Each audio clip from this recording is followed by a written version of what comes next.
Sifu.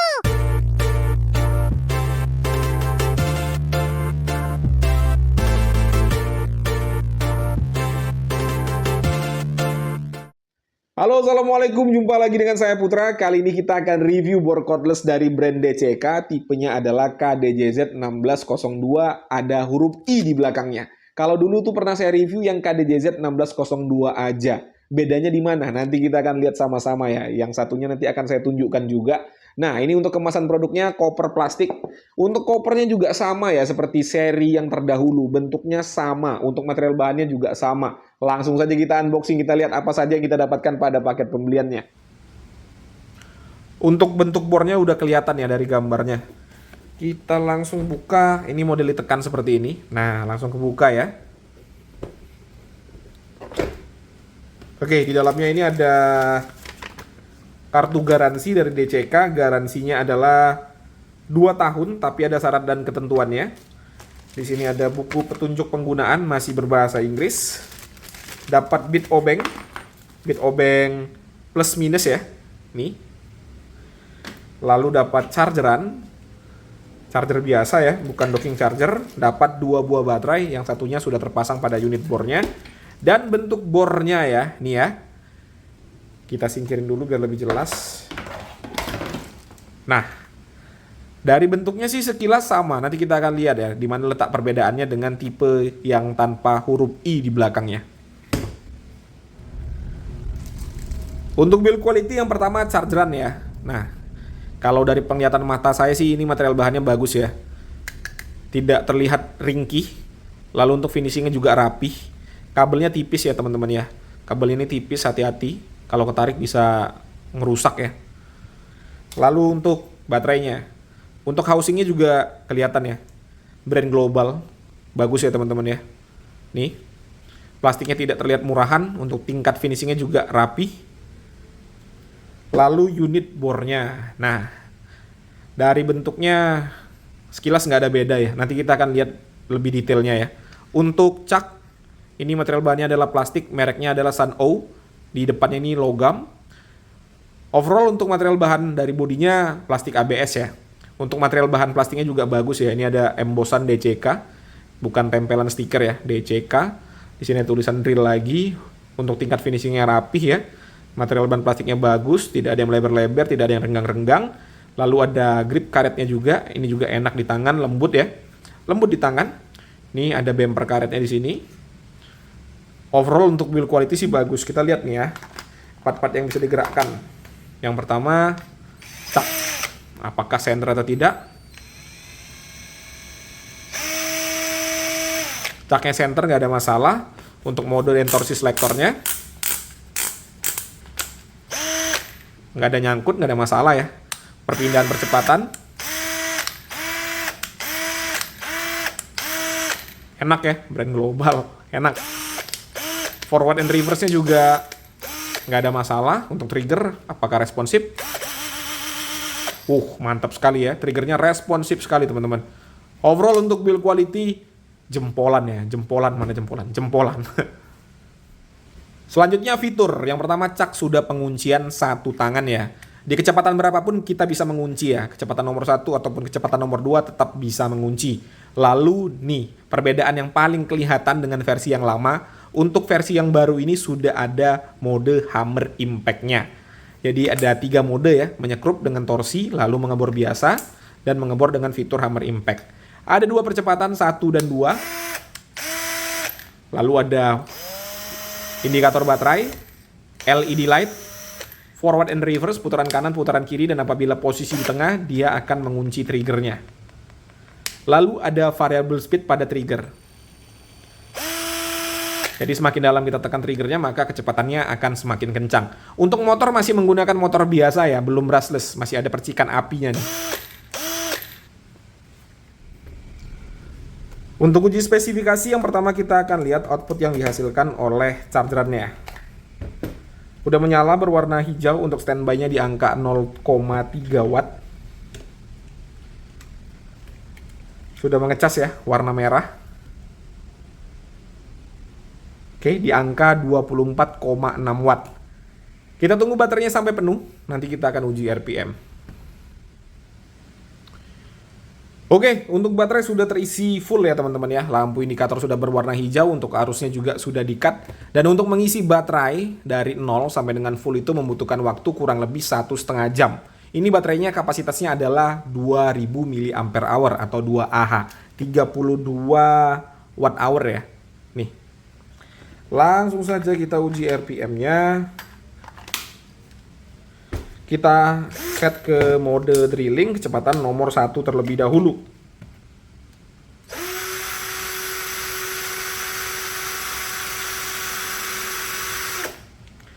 ...402 RPM, kecepatan nomor 2.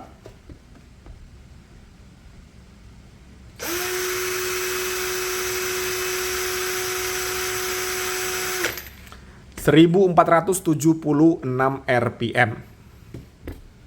Untuk bobot include dengan baterainya di angka 1,1 kg.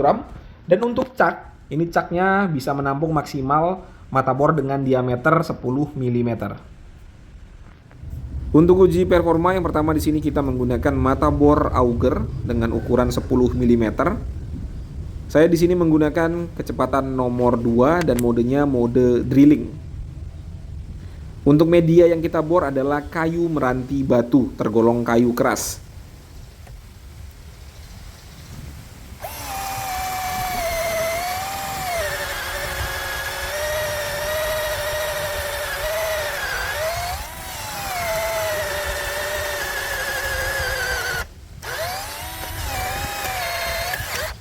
Kita coba sekali lagi ya.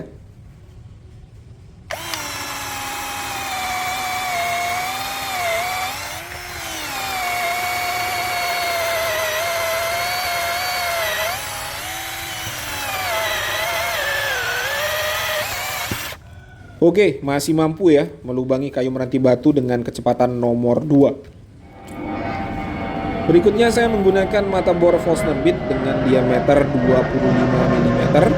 Di sini saya gunakan kecepatan nomor 2, modenya mode drilling. Untuk media yang akan kita bor adalah kayu jati Belanda atau kayu pinus dengan ketebalan 4 cm.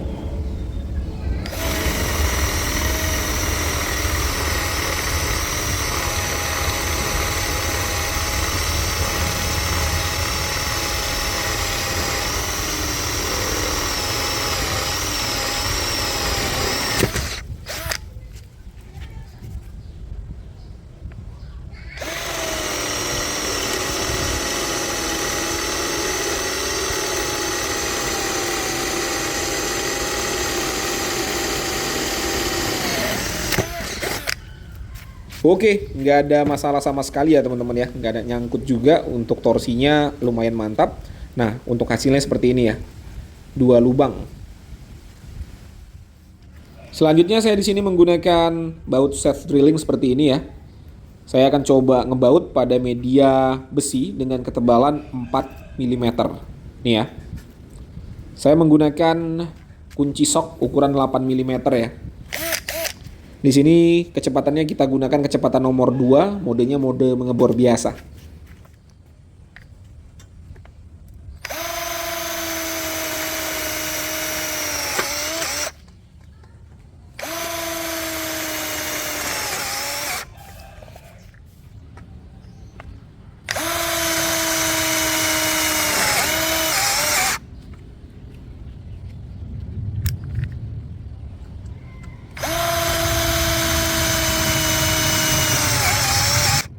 Oke, enak ya teman-teman ya. Pada media besi aja enak, kalau media baja ringan ya sudah pasti lebih enak lagi ya. Selanjutnya kita akan mengebor pada media besi dengan ketebalan 1 cm. Di sini saya menggunakan mata bor dengan ukuran 5 mm. Kecepatannya kita gunakan kecepatan nomor 2, modenya mode drilling.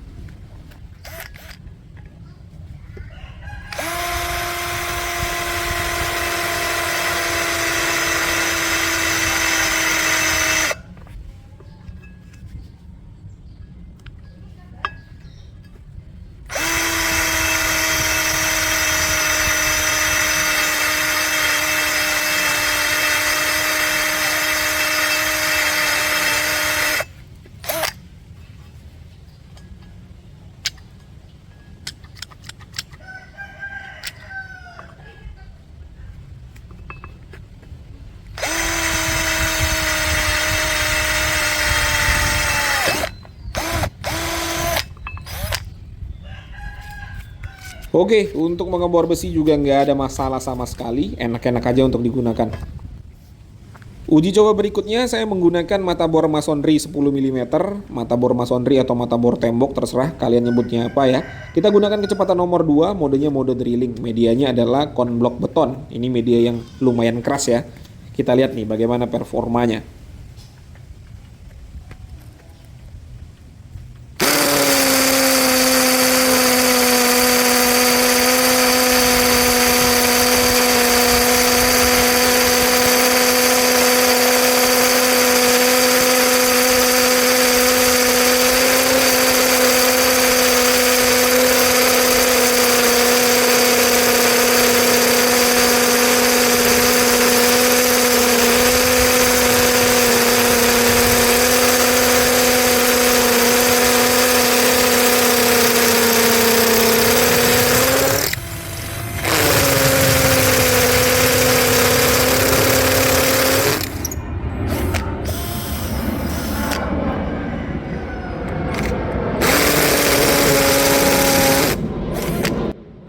Terasa berat ya menggunakan mata bor 10 mm, kita ganti ke 8 mm aja. Oke, sekarang mata bornya sudah saya ganti dengan ukuran 8 mm. Tadi 10 mm bukan nggak bisa, bisa aja kalau kita paksa, tapi ya sayang ya bornya ya, kasihan karena medianya memang betul-betul keras. Seharusnya sih kalau mengebor media yang sangat keras seperti tadi bertahap ya.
Oke, untuk mata bor 8 mm enak ya. Untuk mengebor beton keras seperti ini, 8 mm masih enak.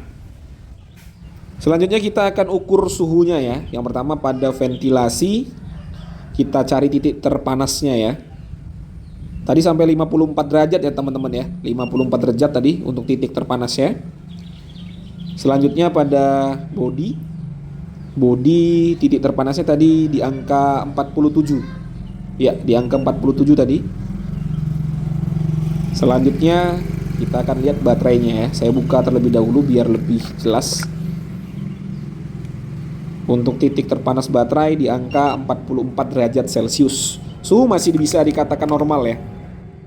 Oke, seperti janji saya di awal tadi, sekarang kita akan lihat perbedaannya dengan versi yang terdahulu atau versi yang tanpa huruf I. Ini adalah KDJZ 1602. Yang ini KDJZ 1602i. Secara garis besar untuk desain dan juga dimensi bisa dikatakan sama ya. Yang paling kelihatan mata perbedaannya adalah pada caknya ini. Nah, saya lebih suka cak yang lama dibandingkan yang baru ya teman-teman ya. Cak yang lama ini di bagian ujungnya ini masih logam. Jadi tidak full plastik, sementara yang baru full plastik. Untuk cak seri yang lama juga mata bor itu bisa masuk lebih dalam ya teman-teman ya. Jadi kalau kita mengebor dengan torsi yang tinggi, bisa menjaga agar caknya itu tidak cepat oblak. Ya ibarat tangan ya, kalau kita cengkram 5 jari kan otomatis akan lebih kuat cengkramannya daripada kita cengkram dengan 3 jari. Lalu berikutnya fiturnya nih ya, perbedaannya fitur. Untuk yang lama belum ada fitur hammer impact, yang baru sudah ada fitur hammer impactnya. Jadi jelas nih ya, perbedaannya ada pada cak dan juga fitur hammer impact. Selain itu sama semua. Oke, itu tadi teman-teman ya, sudah disaksikan bersama-sama bagaimana saya mengulas mesin bor cordless dari DCK ini, kurang lebih seperti yang kalian saksikan. Berikutnya saya akan menceritakan pengalaman saya menggunakannya tadi. Ini murni opini pribadi. Kalau kalian punya pandangan atau pendapat yang berbeda tidak jadi masalah. Dituliskan saja pada kolom komentar bagaimana pendapat kalian. Oke, saya dapatkan bor ini dengan harga Rp695.000. Untuk link pembelian sudah saya sertakan pada kolom deskripsi ya. Silahkan cek di bawah. Nah, untuk harga yang ditawarkan, apakah ini layak beli? Oke, kita akan jabarkan dulu satu persatu ya. Yang pertama, build quality-nya saya rasa no complain ya. Ini sebuah brand global, untuk material bahannya bagus, finishingnya bagus. Untuk part-part yang digerakkan juga nggak ada nyangkut. Jadi, saya berkesimpulan untuk build quality jempolan. Lalu untuk fiturnya pada saat saya gunakan tadi bekerja dengan baik semua ya. Dan untuk fiturnya juga sudah lengkap, ada fitur Hammer Impact-nya. Nah, itu jadi pembeda juga ya dengan seri sebelumnya. Jadi pada saat saya gunakan tadi ya nggak ada komplain. Tapi memang saya ada sedikit kecurigaan. Tapi ini nggak bisa saya buktikan atau belum bisa saya buktikan. Yaitu indikator baterainya. Nah, pada saat saya gunakan tadi untuk beberapa kegiatan ya, seharusnya sih itu udah menguras baterai. Tapi pada saat saya lihat lagi indikator baterainya, untuk indikatornya itu menyatakan baterainya penuh ya teman-teman ya. Ini saya nggak tahu nih ya, apakah memang baterainya hemat atau memang indikator baterainya yang bermasalah atau hanya gimmick-gimmick saja. Ya ini belum bisa saya buktikan ya teman-teman ya. Ini saya hanya curiga saja. Lalu untuk spesifikasinya saya rasa no complaint ya untuk spesifikasinya, dan untuk performanya juga menurut saya sih sudah sesuai dengan harganya. Ya mantap lah untuk performanya ya, bisa ngebor kayu, ngebor tembok juga tadi, atau beton ya tadi ya, kita ngebor konblok nggak ada masalah. Lalu untuk kegiatan baja ringan saya rasa juga nggak ada masalah lah ya, tadi kita gunakan skrup shaft drilling untuk ngebor besi, ya nggak ada masalah. Besi aja nggak ada masalah, apalagi baja ringan ya. Lalu untuk ngebor besi juga nggak ada masalah ya, jadi untuk performanya mantap juga. Nah, pertanyaannya tadi ya, apakah worth it untuk dibeli? Dengan harga Rp695.000, saya rasa ini worth it untuk dibeli ya. Tapi kalau memang kalian cari ekosistem, jelas. Ini baterainya nggak ada ekosistemnya. Baterainya sendiri doang nih, 16 volt.